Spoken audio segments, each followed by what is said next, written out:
حصول علم کے ذرائع، عنوان یہ ہوگا حصول علم کے ذرائع 3 ہیں. عقل پہلی چیز.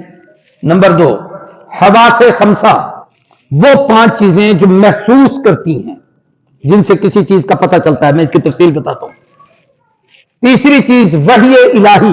عقل، حواس خمسہ، وحی الہی، یہ 3 چیزیں علم کے حصول کا ذریعہ ہیں. ان میں پہلی چیز جو ہے نا عقل، یہ حصول علم میں کامل نہیں، ناقص ہے. کیوں؟ کہ ہر آدمی کی عقل اپنی ہوتی ہے. جس کی جتنی عقل ہوگی اس میں اتنی بات آئے گی. بچے کی عقل اور ہے، بڑے کی عقل اور ہے، بوڑھے کی عقل اور ہے، مرد کی عقل اور ہے، عورت کی عقل اور ہے، پڑھے ہوئے کی عقل اور ہے، ان پڑھ کی عقل اور ہے. اس طریقے سے جناب معاشرے میں مختلف فنون کو، علوم کو سمجھنے والوں کی عقل اور ہے، اور جناب گوشہ نشینی میں بیٹھے ہوئے کی عقل اور کام کرے گی. تو ہر آدمی کی عقل کامل نہیں.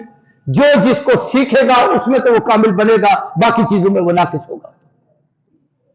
جو بات آپ اس عالم کو، حافظ قاری کو سمجھا سکتے ہیں، وہ جاہل کو نہیں سمجھا سکتے. جو بڑا سمجھ سکتا ہے وہ چھوٹا نہیں سمجھ سکتا. جس بات کی سمجھ عاقل اور بالغ کو آ سکتی ہے وہ نابالغ کو نہیں آ سکتی. تو یہ ساری عقل ہے.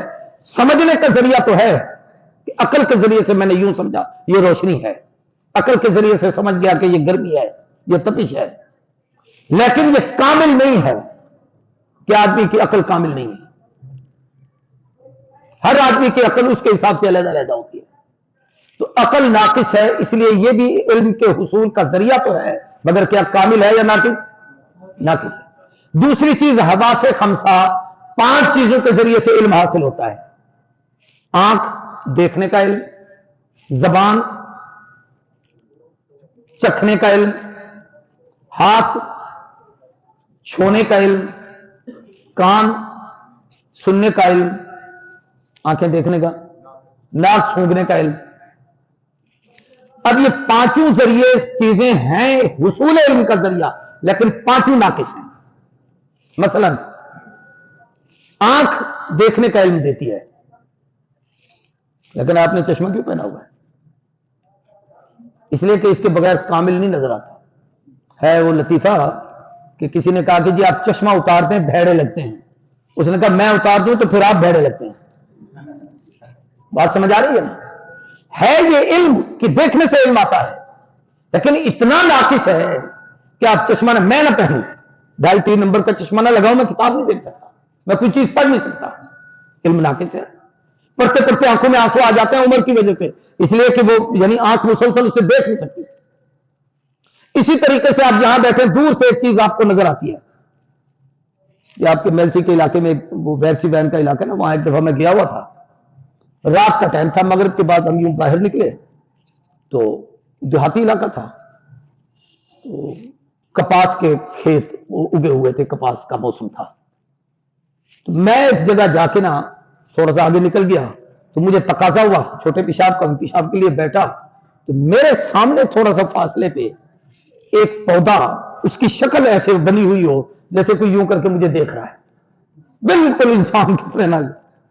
اب میں وہاں اتنی دیر بیٹھا رہا کہ یہ مجھے دیکھ رہا ہے، یہ جائے تو میں اٹھوں.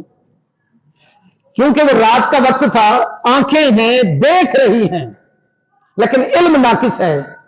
اس لیے کہ آنکھ یا تو وہ کمزور ہوتی ہے، یا یہ ہے کہ اس کے دیکھنے کی ایک حد متعین ہوتی ہے کہ وہاں تک تو دیکھ سکتے ہیں، اس سے آگے نہیں دیکھ سکتی، یا یہ دیکھنے میں دوسری روشنی کی محتاج ہے کہ آپ اس روشنی کے بغیر نہیں دیکھ سکتے. اندھیرا ہو جائے تو آپ کو کچھ نہیں نظر آئے گا. تو آنکھ ہے لیکن علم میں ناقص ہے، اس کو کامل علم نہیں، اس کے ذریعے سے کامل علم نہیں حاصل ہوتا. ناک پھونکتا ہے، نزلہ زکام ہو جائے تو کوئی پتہ نہیں چلتا. زبان چکھنے کا علم ہے، اور یہی زبان ہے، اللہ معاف فرمائے اگر کوئی صفرا کا مریض ہو، آپ اسے چینی بھی زبان کے اوپر رکھ دینا کہ یہ میٹھی ہے تو کہے گا کڑوی، تھو کر کے کہے گا یہ تو کڑوی لگتی ہے. علم ناقص ہوا یا کامل ہوا؟ بولو یار. یعنی ہر چیز ہے لیکن یہ ناقص علم ہے، کامل علم نہیں ہے.